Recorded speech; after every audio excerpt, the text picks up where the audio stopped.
Hello students, welcome to your channel Photons Academy. Last lecture में हमने पढ़ा था इलेक्ट्रिक फील्ड के बारे में और परमिटिविटी के बारे में, यानी कि वैद्युत क्षेत्र के बारे में। आज के इस लेक्चर की हम शुरुआत करने जा रहे हैं इलेक्ट्रिक डाइपोल से, जो कि अनदर बहुत ही इंपॉर्टेंट टॉपिक है एग्ज़ाम के पॉइंट ऑफ व्यू से। और ये जो सीरीज चल रही है ये ऐसे ही क्वेश्चंस की चल रही है जो बोर्ड के लिहाज से काफ़ी इंपॉर्टेंट क्वेश्चंस रहेंगे, उनको इस सीरीज में कवर किया जाएगा। ठीक है, तो एक भी वीडियो मिस मत कीजिए, बिल्कुल वॉच कीजिए हर एक वीडियो को, क्योंकि हर एक वीडियो में बहुत ही इंपॉर्टेंट टॉपिक कवर होने वाले हैं। ओके, तो चैनल को सब्सक्राइब कीजिए ताकि आपको अपडेटेड रहे, जैसे वीडियो अपलोड हो एकदम आपको नोटिफिकेशन जाए। नोटिफिकेशन भी ऑन कर लेना सब्सक्राइब करने के साथ। ओके, तो लेट्स गेट स्टार्टेड। आज का हमारा टॉपिक है इलेक्ट्रिक डाइपोल। तो what do you mean by electric dipole, यानी वैद्युत द्विध्रुव किसे कहते हैं। तो वैद्युत द्विध्रुव होता है एक सिस्टम होता है चार्जेस का। ठीक है, कैसे चार्जेस का? सपोज करता है कि हमारे पास दो चार्जेस है।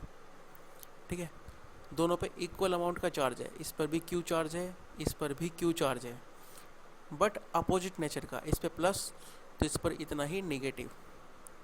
और ये एक दूसरे से बहुत ही स्मॉल डिस्टेंस पर रखे हैं किसी, वो डिस्टेंस हमने सपोज कर ली कि वो डिस्टेंस है 2L। ओके, ये डिस्टेंस हमें 2L इसलिए सपोज की है कि ये इसका सेंटर मान लेते हैं पहले हम यहाँ पे O। ठीक है, क्योंकि आगे जब हम डेरिवेशन करेंगे तो वहाँ पे हमें इसका हाफ करना पड़ेगा। तो जब हाफ करेंगे तो अगर हम इसको L सपोज करेंगे तो इसका हाफ कितना हो जाएगा? L/2। L/2। तो L/2 के साथ जब हम कैलकुलेशन करेंगे तो कैलकुलेशन काफ़ी टिपिकल हो जाएगी। तो उस टिपिकल कैलकुलेशन से बचने के लिए हम क्या कर रहे हैं, इस लेंथ को ऑलरेडी हम 2L मान के चल रहे हैं, ताकि इसका हाफ करे तो इधर L लेंथ बचे यहाँ से यहाँ तक की, और इधर से इधर ये जो लेंथ है ये भी L रहे। ठीक है, इससे कैलकुलेशन हमारी थोड़ी आसान हो जाएगी। ओके, अब देखते हैं इसकी डेफिनेशन क्या है।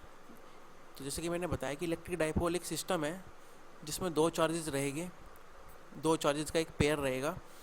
और वो पेयर कैसा होगा? अमाउंट में तो इक्वल चार्ज होगा, परंतु नेचर उनकी क्या होगी? अपोजिट होगी। एक पॉजिटिव तो एक उतना ही नेगेटिव रहेगा। ठीक है, और एक दूसरे से बहुत ही स्मॉल डिस्टेंस पर रखे हो तो वे क्या बनाएंगे? एक इलेक्ट्रिक डाइपोल बनाएंगे। ओके, तो हम इसकी डेफिनेशन कह सकते हैं कि a pair of equal and opposite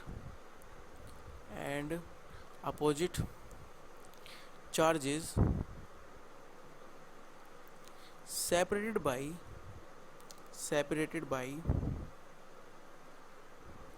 separated by a small distance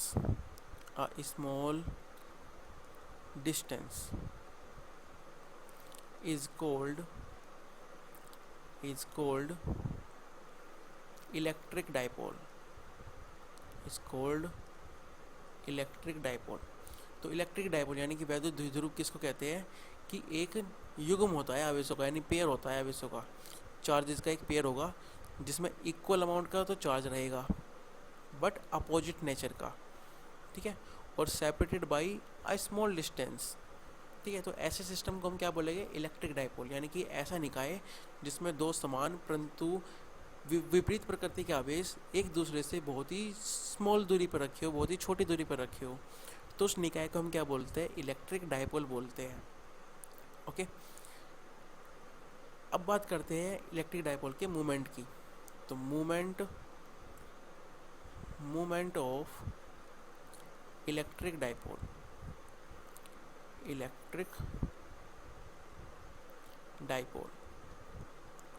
तो इलेक्ट्रिक डाइपोल का मूवमेंट क्या होता है? तो मूवमेंट ऑफ इलेक्ट्रिक डाइपोल हमें जो बताता है वो बताता है स्ट्रेंथ। तो it define strength of the electric dipole.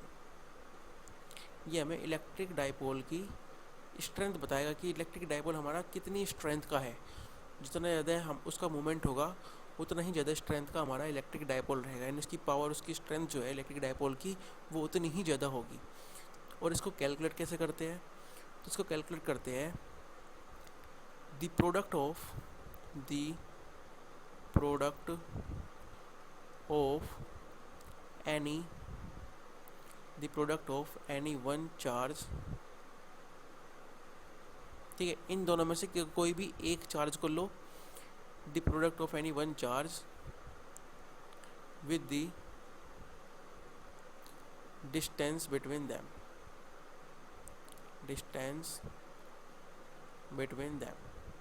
ठीक है।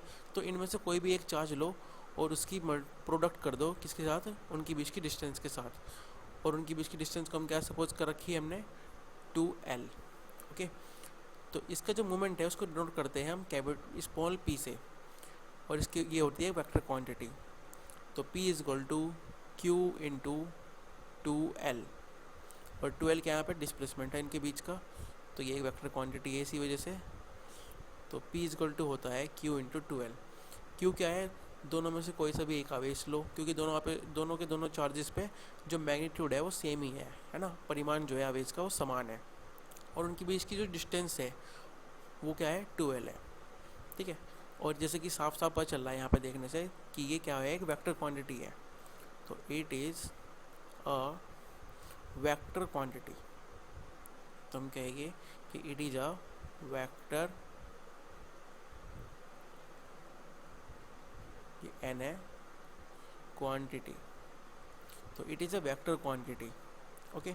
और इसकी डायरेक्शन जो होती है वो हमेशा होती है नेगेटिव टू पॉजिटिव चार्ज। जैसे कि यहाँ पे कोई चार्ज रखा है, यहाँ पे प्लस चार्ज रखा है कोई, और यहाँ पे माइनस चार्ज रखा है, दोनों एक दूसरे से 2L डिस्टेंस पर रखे हैं, तो जो इनका डायपोल मूवमेंट की डायरेक्शन होती है वो हमेशा नेगेटिव से पॉजिटिव की तरफ होती है। ये डायरेक्शन होती है डायपोल मूवमेंट की, ठीक है। ये डायरेक्शन होती है मूवमेंट ऑफ डायपोल, यानी p की direction, always negative to positive. तो its direction is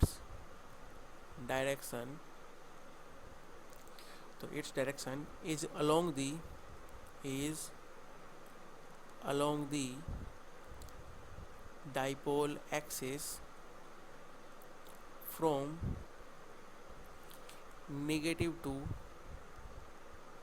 positive charge, okay. तो इसकी डायरेक्शन जो होगी अलोंग द एक्सिस होगी, एक तो इनको मिलाने वाली जो जॉइनिंग लाइन है इसके एक्सिस के अलोंग होगी, ठीक है, और कैसी होगी, नेगेटिव टू पॉजिटिव होगी हमेशा, ठीक है।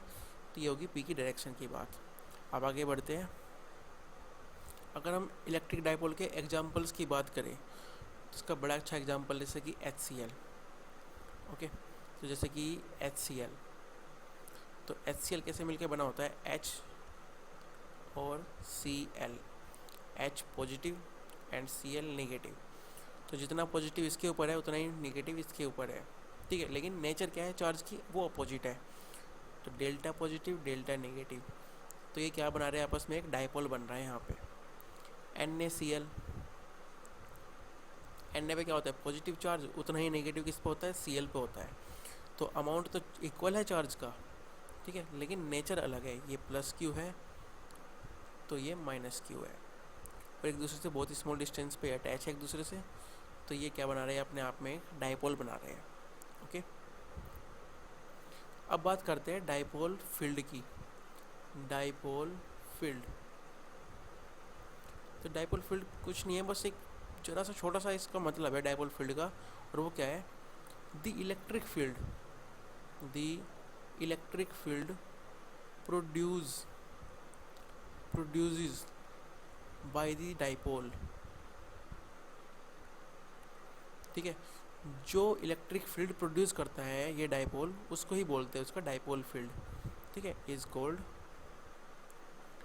डायपोल फील्ड, ठीक है। तो इसको ही बोलते हैं डायपोल फील्ड, कि जो डायपोल है वो एक इलेक्ट्रिक फील्ड प्रोड्यूस कर रहा होगा अपने आसपास, अपने रीजन में, अपने चारों तरफ के रीजन में, और उसको हम क्या बोलते हैं, डायपोल फील्ड बोलते हैं, okay.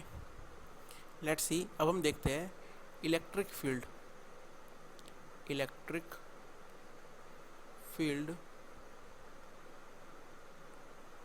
Eight N axial point, axial point of a dipole,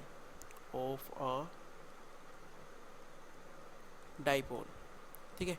कोई डाइपोल है, उसकी एक्सिस के लॉन्ग एक पॉइंट है कहीं, जिसको हम एक्सियल पॉइंट बोलते हैं, यानी एक्सिस की जो उनको मिलाने वाली जो एक्सिस है उसी एक्सिस पे कोई पॉइंट रखा हुआ है। तो जैसे कि ये डाइपोल है, ये माइनस क्यू चार्ज है, प्लस क्यू चार्ज है, इनके बीच की जो स्मॉल डिस्टेंस है, ये पूरा पूरा सिस्टम क्या है, डाइपोल। अभी हमने ऊपर पढ़ा कि ऐसा सिस्टम जहाँ पे दो इक्वल लेकिन अपोजिट नेचर के जो चार्जेस है वे एक दूसरे से बहुत ही स्मॉल डिस्टेंस पर रखे हो, वो सिस्टम क्या होता है, एक डाइपोल होता है। तो डाइपोल की एक्सिस होगी, इन दोनों चार्जेस को मिलाने वाली जो लाइन है वो डाइपोल की एक्सिस हो गई, और इसी एक्सिस के अलोंग कहीं पे एक पॉइंट रखा है। सपोज कि हमने कि यहाँ पे कोई पॉइंट रखा है, यहाँ पे एक पॉइंट है P, ओके। यहाँ पे एक पॉइंट सपोज कि हमने कि यहाँ पे कोई पॉइंट है P, ठीक है। इस पर हम क्या फाइंड करना चाहते हैं, इलेक्ट्रिक फील्ड। तो हमारा मोटिव क्या है, हम निकालना चाहते हैं electric field eight N axial point, यानी P पर हम निकालना चाहते हैं इलेक्ट्रिक फील्ड। तो सबसे पहला काम हमारा होता है इलेक्ट्रिक फील्ड निकालने से पहले कि पहले हमें इलेक्ट्रिक फील्ड की डायरेक्शन देखनी होगी कि डायरेक्शन क्या है। तो देखो P पे हम डायरेक्शन देखना चाह रहे हैं इलेक्ट्रिक फील्ड की, तो जहाँ पर हम डायरेक्शन निकालना चाहते हैं वहाँ पर हम एक टेस्ट चार्ज सपोज कर लेते हैं, और टेस्ट चार्ज जो हम सपोज करते हैं वो हमेशा हम प्लस नेचर का टेस्ट चार्ज सपोज करते हैं। कोई क्यू नोट चार्ज है वो हम सपोज कर रहे हैं यहाँ पे रखा है, तो प्लस का क्यू नोट चार्ज है जो कि यहाँ पे रखा है, ठीक है। तो अब बताओ ये प्लस चार्जेस है और ये भी प्लस चार्ज है, तो ये दोनों आपस में एक दूसरे पे कैसा फोर्स लगाएंगे, रिपल्सन का फोर्स लगाएंगे। तो ये इस पर किस तरह फोर्स लगाएगा, इनको मिलाने वाली जो लाइन है उसी के अलोंग, ठीक है, इससे दूर की तरफ, अपने से दूर की तरफ भेजेगा इसको, है ना। तो इस पर जो फील्ड लगेगा इलेक्ट्रिक फील्ड की डायरेक्शन वो किस तरफ होगी, इस तरफ लाई करेगी। बताइए बस माई क्या कि ये जो प्लस चार्ज है ये इस पर किस तरफ फोर्स लगाएगा, इस तरफ लगाएगा। तो इलेक्ट्रिक फील्ड कहाँ पे होगा, इसका इस तरफ होगा यहाँ पर इलेक्ट्रिक फील्ड। तो ई वेक्टर किसकी वजह से, प्लस क्यू चार्ज की वजह से इलेक्ट्रिक फील्ड इस डायरेक्शन में रहेगा। माइनस क्यू चार्ज क्या करेगा, इसको अट्रैक्ट करने की कोशिश करेगा, तो माइनस क्यू की वजह से जो फोर्स होगी वो इस डायरेक्शन में लगेगी, ठीक है। तो ये जो फोर्स लगेगी यहाँ पे माइनस क्यू की वजह से वो इस डायरेक्शन में रहेगी, तो ई माइनस क्यू, ओके। इन पॉइंट चार्जेस को कुछ नाम दे देते हैं, ये ए पॉइंट है, ये बी पॉइंट है, जिन पे चार्जेस हमारे रखे हैं, ओके।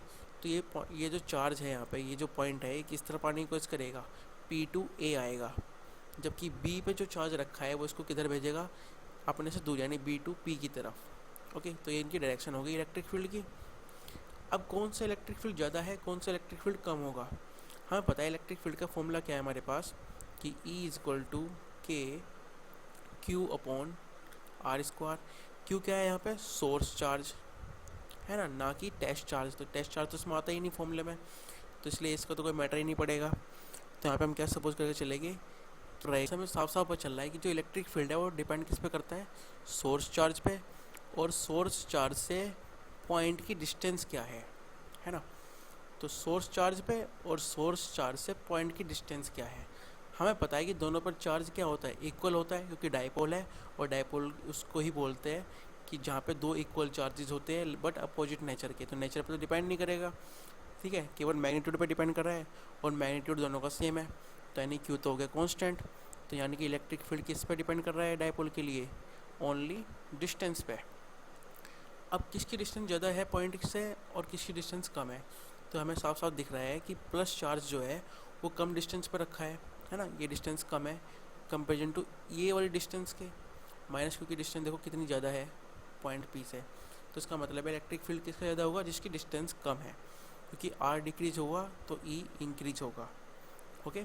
तो इसलिए प्लस क्यू की वजह से जो इलेक्ट्रिक फील्ड है वो हाई होगा, ये बड़ा होगा, जबकि ये लेस होगा। तो अब हमने डायरेक्शन देख ली, हमें पता चल गया कि कौन सा ग्रेटर होगा कौन सा लेस होगा। अब now let's find the value of electric field, है ना। अब इनका मैग्नीट्यूड निकालते हैं, इनको डायरेक्शन तो हमने निकाल ली, अब इनका मैग्नीट्यूड क्या होगा। तो E + Q will be given as तो कुलाम्स लॉ लगाओ यहाँ पे। इलेक्ट्रिक फील्ड के लिए हमने फॉर्मूला भी बनाया था पीछे, तो यही वाला फॉर्मूला ये रहा। तो E is equal to K Q upon R square. तो फॉर्मूला ये लगाएंगे तो electric field due to plus Q charge will be given as K, charge कौन सा है, यही है ना क्यू, तो क्यू अपॉन डिस्टेंस। अब हम एक काम करते हैं, इसकी जो डिस्टेंस है पॉइंट पी की, वो इसके सेंटर से कंसिडर करते हैं, क्योंकि जो डिस्टेंस होती है वे सारी की सारी डायपोल के सेंटर से मेजर की जाती है। तो हमने सपोज करा कि ये जो पॉइंट पी है डायपोल से आर डिस्टेंस पे रखा हुआ है। ओके, तो मुझे ये बताओ कि प्लस क्यू से इसकी डिस्टेंस कितनी होगी। ये हमें ये डिस्टेंस चाहिएगी ना यहाँ पे, तो ये डिस्टेंस कितनी निकल के आएगी, ये बताना है कि ये डिस्टेंस कितनी होगी। देखो इतनी डिस्टेंस कितनी है, ये पूरी की पूरी, ये पूरी आर है, लेकिन ये कितनी डिस्टेंस है बची हुई यहाँ पे, एल है ना, 2l का हाफ। तो ये डिस्टेंस कितनी बची यहाँ पे, यहाँ से यहाँ तक की डिस्टेंस ओ से लेके पी तक की डिस्टेंस कितनी है, आर है। अब आर में से इतनी डिस्टेंस माइनस कर दो तो कितनी रह जाएगी, ये आर माइनस एल। तो यानी कि प्लस क्यू चार्ज से पॉइंट की जो डिस्टेंस है वो है आर माइनस एल। तो यहाँ पे क्या आएगा, डिस्टेंस का स्क्वायर, तो आर माइनस एल का स्क्वायर। और डायरेक्शन क्या है इसकी, डायरेक्शन है इसकी बी टू पी, है ना, जो ये पॉइंट है ये किधर जाएगा, बी से दूर जाएगा, तो बी टू पी इसकी डायरेक्शन रहेगी। ये मल्टीप्लाई में नहीं है, ये अलग है ना, तो ये अलग चल रहा है, ये डायरेक्शन लिखी हुई है मैंने यहाँ पे। तो बी पी जो है इसकी डायरेक्शन है। इसी तरह माइनस क्यू की वजह से जो इंटेंसिटी होगी वो क्या रहेगी, तो फॉर्मूला क्या है हमारे पास, के, चार्ज तो सेम ही है दोनों पे, क्यू अपॉन डिस्टेंस। डिस्टेंस कितनी है ये वाली यहाँ से यहाँ तक की, भाई हमने यहाँ से यहाँ तक की पता है कि आर है, आर में ये डिस्टेंस और जोड़ दो, ये कितनी है, एल। तो कितनी हो जाएगी टोटल डिस्टेंस, ये आर प्लस एल, तो आर प्लस एल का स्क्वायर। और डायरेक्शन क्या है इसकी, ये चार्ज कहाँ से आएगा, पी से ए की तरफ जाएगा, तो पी टू ए इसकी डायरेक्शन होगी। ओके, तो हमारे पास प्लस क्यू की वजह से इंटेंसिटी का मैग्नीट्यूड आ गया, माइनस क्यू चार्ज की वजह से पी पर जो इंटेंसिटी है उसका मैग्नीट्यूड आ गया। ठीक है, हमने देखा कि दोनों इंटेंसिटी क्या है, एक दूसरे के अपोजिट है, तो नेट इंटेंसिटी क्या होगी, तो net intensity of electric field eight P, तो क्या होगी, E इज इक्वल टू होगा दोनों का डिफरेंस, है ना, तो E plus Q minus E minus Q. तो दोनों इंटेंसिटीज़ का क्या कर देंगे, डिफरेंस, इन दोनों को माइनस कर देंगे, इक्वेशन फर्स्ट और ये इक्वेशन नंबर 2।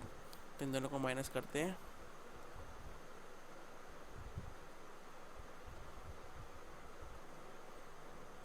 लेट्स सी, दोनों को माइनस करते हैं।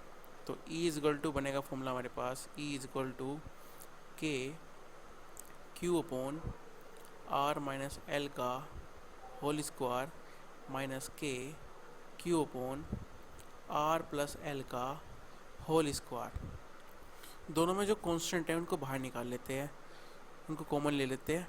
ठीक है, तो के कांस्टेंट है दोनों में के है, दोनों में क्यू है, तो दोनों में के और क्यू कॉमन है, तो कॉमन को हमने बाहर ले लिया। ओके, यहाँ पे क्या रह गया, 1 अपॉन आर माइनस एल का whole square and minus 1 upon R plus L का होल स्क्वायर। ठीक है, तो इन दोनों में से के और क्यू ये तो आ गया बाहर कॉमन, और अंदर क्या रहेगा, 1 अपॉन आर माइनस एल का square minus 1 upon R plus L का होल स्क्वायर। अब क्या करते हैं, इन दोनों का एलसीएम ले लेंगे। ठीक है, इसको आगे सोल्व आउट करेंगे तो रिलेशन बन जाएगी कुछ इस तरीके से। तो E is equal to K Q, LCM लोगे इन दोनों का, तो नीचे क्या आ गया, इन दोनों का एलसीएम आ जाएगा आर माइनस एल का स्क्वायर आर प्लस एल का होल स्क्वायर, इसकी मल्टीप्लाई इधर, इसकी मल्टीप्लाई इधर हो जाती है, तो आर प्लस एल का square minus R minus L का होल स्क्वायर। तो E is equal to K Q, इस फॉर्मूले को ओपन करो होल स्क्वायर का, तो ए की 2 प्लस बी की 2 प्लस 2 ए भी खुलेगा ये, तो A square plus B square plus 2ab minus, इसको भी ओपन करते हैं, तो A square plus B square minus 2ab। Okay, और नीचे क्या हो जाएगा ये, देखो आर माइनस एल का स्क्वायर और आर प्लस एल का स्क्वायर दोनों के ऊपर स्क्वायर है और दोनों प्रोडक्ट में है, मल्टीप्लाई में है। तो इसको ऐसे लिख सकते हैं ना कि R minus L, R plus L और इस पूरे का स्क्वायर, हमने स्क्वायर को दोनों के ऊपर ले लिया कॉमन। ओके, इस माइनस के अंदर प्रोडक्ट करते हैं, तो E is equal to K Q, ये बन जाएगा R square plus L square plus 2RL minus R square minus L square, और ये माइनस का प्लस हो जाएगा 2RL अपॉन, ये नीचे फॉर्मूला बन रहा है a minus B and a plus B, तो इसको लिख सकते हैं A square minus B square, है ना। तो नीचे बन जाएगा ए स्क्वायर, सॉरी ए की जगह पे आर है ना, तो यहाँ पे आ जाएगा R square minus L square का स्क्वायर। ओके, जो कटता है उसको काट देंगे, तो यहाँ पे आर स्क्वायर से आर स्क्वायर कट गया, एल स्क्वायर से एल स्क्वायर कैंसिल हो गया, 2RL और 2RL ये दोनों के दोनों सेम है तो ऐड हो जाएंगे, ठीक है। तो इनको ऐड करेंगे तो क्या बन जाएगा ये 4RL। ओके, तो E is equal to K Q, ये बन गया 4RL अपॉन, और नीचे क्या चल रहा है R square minus L square का होल स्क्वायर। ओके, इस क्यू की मल्टीप्लाई अंदर कर देते हैं, तो E इज इक्वल टू के, इस 4 को हम ऐसे लिख सकते हैं ना कि 2 इंटू 2, ठीक है। तो इस 4 को मैं ऐसे लिख रहा हूँ मैं 2 इंटू 2L R और Q, और Q और 2L को एक साथ लिख लेंगे। नेक्स्ट लाइन में कर देते हैं इस तरीके से हम, तो R square minus L square का होल स्क्वायर, तो इसको हम इस तरह लिख सकते हैं ना कि K 2R और ये बन गया Q इंटू 2L, है ना। हमने Q को ले लिया साथ में और 2L को ले लिया साथ में, बचे क्या 2R, उसको बाहर निकाल लिया, उसको बाहर रख लिया, और नीचे चल रहा है हमारा R square minus L square. Okay, अब हमें पता है, अभी हमने पढ़ा था ना कि जो डाइपोल मूवमेंट होता है वो क्या होता है, P is equal to Q into 2L, है ना। और यहाँ पे ये तो टर्म बन रही है Q इंटू 2L, तो यानी कि ये इसका मैग्नीट्यूड हो गया, राइट। तो इसका मैग्नीट्यूड हो गया, तो इसके क्या रख देंगे हम P, तो फॉर्मूला बन जाएगा हमारे पास E इज इक्वल टू के 2R, ये बन गया P upon R square minus L square, और ये हमारा फॉर्मूला आ चुका है एक्सियल पॉइंट पे इंटेंसिटी का। तो ये रहेगा फॉर्मूला एक्सियल पॉइंट पे इंटेंसिटी का। अब इसमें एक केस बनता है, ठीक है, ये मेन फॉर्मूला है हमारा, ठीक है ना। अब इसमें एक केस बनता है, वो केस क्या है कि if R is greater than L, ये हमें पता भी है कि आर जो है वो ग्रेटर है, क्योंकि हमने क्या सपोज किया डेफिनेशन में कि जो डाइपोल होता है, डाइपोल में जो चार्ज होता है वो एक दूसरे से बहुत ही स्मॉल डिस्टेंस पे होते हैं। तो ये जो एल है ये बहुत ही कम होगी कंपेरिजन टू पॉइंट पी की डिस्टेंस से, तो आर जो है वो ग्रेटर होगा एल से। तो जो ग्रेटर होता है अगर हम उसका स्क्वायर कर दें तो वो और भी ज़्यादा ग्रेटर हो जाता है, और जो छोटा होता है वो और छोटा हो जाता है, ठीक है। तो एल स्क्वायर से आर स्क्वायर और भी ज़्यादा बड़ा होगा, तो एल स्क्वायर को नेग्लिजिबल सपोज कर देंगे, तो एल स्क्वायर क्या हो जाएगा नेग्लिजिबल, ठीक है, ये होगा नेग्लिजिबल। तो इसको क्या कर देंगे 0, L square is equal to 0 put करने पर, तो इस इक्वेशन में हमने एल स्क्वायर 0 रखा है यहाँ पे, तो क्या बन जाएगी इक्वेशन हमारे पास E इज इक्वल टू के 2RP अपॉन आर स्क्वायर, और इसका स्क्वायर भी था ना, ये वाला स्क्वायर कहाँ गया, ये रहा, ये स्क्वायर और ये स्क्वायर, तो इसका भी स्क्वायर हो गया। ओके, तो ये बन गई R की पावर 4, तो K 2PR अपॉन R की पावर 4, और एक R से एक R कैंसिल हुई, तो R की पावर कितनी बच गई 3, तो फाइनल एक्सप्रेशन हमारा आ गया कि r इज इक्वल टू होगा k 2p अपॉन r की क्यूब। अब लास्ट में जाके k को ओपन कर देंगे। हमें पता है कि k इज इक्वल टू क्या होता है 1/4πε0। तो इंटेंसिटी का फॉर्मूला आ गया एक्सेल पोजीशन पे 1/4πε0 2p upon r cube. p क्या है, वेक्टर क्वांटिटी है, और इलेक्ट्रिक फील्ड भी एक वेक्टर क्वांटिटी है, तो ये इसकी वेक्टर फॉर्म भी बन गई एक टाइप से, तो ये इसका वेक्टर फॉर्म आ गया। ओके, तो ये हमारा एक्सप्रेशन रहेगा। तो ये बड़ा ही इंपॉर्टेंट एक्सप्रेशन आया निकल के कि एक्सेल पोजीशन पे या एक्सेल पॉइंट पे डायपोल की वजह से जो इंटेंसिटी होती है वो जो डिस्टेंस है उसकी क्यूब के साथ रेसिप्रोकल होती है, कि r जो r की क्यूब के साथ क्या है, रेसिप्रोकल होती है इंटेंसिटी। तो intensity is reciprocal to r की क्यूब। ये क्वेश्चन बहुत पूछा जाता है। अब तो क्वेश्चन कैसे पूछ सकता है, क्वेश्चन ऐसे पूछ सकता है the intensity at axial point due to electric dipole is reciprocal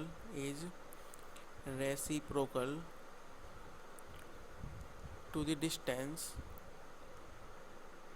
ठीक है, तो डिस्टेंस के साथ किस तरह रेसिप्रोकल है, ऑप्शन दे देगा reciprocal to the 1/r, reciprocal to 1/r square, ठीक है, reciprocal to 1/r cube, reciprocal to 1/r की 4। तो करेक्ट आंसर क्या है, 1/r की क्यूब की रेसिप्रोकल होता है ड्यू टू इलेक्ट्रिक फील्ड। बस ये बात इंपॉर्टेंट है यहाँ पे कि इलेक्ट्रिक फील्ड की वजह से जो इंटेंसिटी होती है वो डिस्टेंस के साथ क्या होती है, r क्यूब के रेसिप्रोकल होती है। ठीक है, तो r क्यूब की रेसिप्रोकल होगी, ना कि r स्क्वायर की। बच्चे क्या करते हैं, इस पर टिक मार्क आ जाते हैं, जबकि ये बिल्कुल गलत है। ये सही कब है, पॉइंट चार्ज की वजह से अगर पूछ रहा है electric field intensity due to point charge at any point या एनी पॉइंट p, ठीक है, किस तरह डिपेंड करती है डिस्टेंस के साथ, तो तब आएगा यहाँ पे रेसिप्रोकल टू r स्क्वायर, जैसे हमने पिछले लेक्चर में देखा था। तो फॉर्मूला क्या आया था हमारे पास, E is equal to k q upon r square. ये किसके लिए था, पॉइंट चार्ज की वजह से था कि कोई पॉइंट चार्ज है। हम कह सकते हैं कि जो पॉइंट चार्ज है, तो पॉइंट चार्ज की वजह से जो इंटेंसिटी होगी किसी पॉइंट P पर, वो जो उसकी बीच की डिस्टेंस है r, उसके क्या होगी, स्क्वायर के रेसिप्रोकल होगी। ठीक है, point to be noted, I said point charge due to point charge. Okay, तो पॉइंट चार्ज की वजह से जो होगी r स्क्वायर के रेसिप्रोकल होगी, but due to electric dipole it will be reciprocal to the r cube. तो r cube की रेसिप्रोकल होगी ये। ठीक है, तो E reciprocal to r cube, कब, फॉर इलेक्ट्रिक डाइपोल। तो इलेक्ट्रिक डाइपोल के लिए क्या होगी, रेसिप्रोकल होगी r क्यूब के। अब हमने एक फॉर्मूला देखा था कि E is equal to k 2p upon r cube. तो यहाँ पे P की और E की डायरेक्शन क्या है, हमने ऊपर इमेज देखी ना यहाँ पे, तो हमने मैग्नीट्यूड तो लिख दिया, लेकिन डायरेक्शन भी तो साथ में बतानी होगी ना कि इसकी डायरेक्शन क्या होगी। तो let's see what is the direction of resultant intensity and dipole moment. हमने देखा था कि intensity due to plus Q, यानी कि E plus Q is greater than intensity due to minus Q at point P, है ना। जो point P पर जो इंटेंसिटी है वो E plus Q is greater है देन माइनस क्यू, है ना। माइनस क्यू की वजह से जो इंटेंसिटी है उससे ग्रेटर है प्लस क्यू वाली इंटेंसिटी, क्योंकि प्लस क्यू की जो डिस्टेंस है वो काफ़ी कम है माइनस क्यू की डिस्टेंस से। ओके, तो इसलिए E प्लस क्यू ग्रेटर होगा। अब कॉमन सी बात देखो, अगर ये 4 है और E माइनस क्यू 2 है तो क्या बचेगा, 2। कौन सी क्वांटिटी बची, इसका पार्ट बचा 2, है ना। इसका ऐसे लिख सकते हैं ना, 2 माइनस 2, तो 2 आगे कॉमन, तो हमने 2 कॉमन लिया, तो 2 माइनस 1, तो ये पार्ट किसका बचा हुआ है, 2, ये बचा हुआ है ये वाला, और ये किसका है, इस 4 का, और ये 4 किसका हमने सपोज किया हुआ है, ई प्लस क्यू का। तो इसका मतलब है जो डायरेक्शन होगी वो किधर फेवर करेगी, जिधर ई प्लस क्यू जाएगा। जो रिजल्टेंट इंटेंसिटी जो हमारी होगी वो यही होगी जो ई प्लस क्यू की है, यानी कि बी टू पी। ओके, और पी की डायरेक्शन तो फिक्स होती ही है, पी की डायरेक्शन होती है minus Q to plus Q. तो ये डायरेक्शन जो है ये पी की है, पी की डायरेक्शन है ये, ठीक है। तो पी की direction is always minus Q to plus Q charge. तो ये डायरेक्शन होगी हमारी पी की डायरेक्शन, जो कि इस तरफ लाई करेगी। तो साफ साफ देखने से पता चल रहा है कि पी की डायरेक्शन भी इसी और है और ई की डायरेक्शन भी इसी की डायरेक्शन में है। तो इसका मतलब है एक्सियल केस में क्या होता है कि E and P R lie in the same direction, same direction. तो सेम डायरेक्शन में लाई करते हैं। इलेक्ट्रिक फील्ड की इंटेंसिटी होगी जो रिजल्टेंट, और जो डायपोल मोमेंट है, दोनों सेम डायरेक्शन में लाई करेगी। तो इनके बीच जो एंगल होगा वो थीटा क्या होगा, 0 डिग्री होगा, ई और पी के बीच का एंगल। ये क्वेश्चन पूछ भी लिया जाता है कि एक्सियल पोजीशन में इलेक्ट्रिक फील्ड और डायपोल के बीच एंगल क्या होता है। तो हमारा आंसर क्या होगा, 0 डिग्री। तो एंगल जो होता है वो होता है 0 डिग्री। थीटा क्या होता है, 0 degree, because E is parallel to the P, ठीक है। तो इस वजह से एंगल क्या हो जाएगा इनके बीच का, 0 डिग्री। ड्यू टू सेक्शन में हम देखेंगे electric field at equatorial point due to dipole. Okay, तो मिलते हैं नेक्स्ट लेक्चर में। और चैनल को सब्सक्राइब कीजिए, लाइक कीजिए, शेयर कीजिए दोस्तों को, सबको पहुंचाइए वीडियो को, ताकि सबकी हेल्प हो सके। ओके, मिलते हैं नेक्स्ट लेक्चर में नई टॉपिक के साथ। तब तक के लिए take care, bye, thank you so much.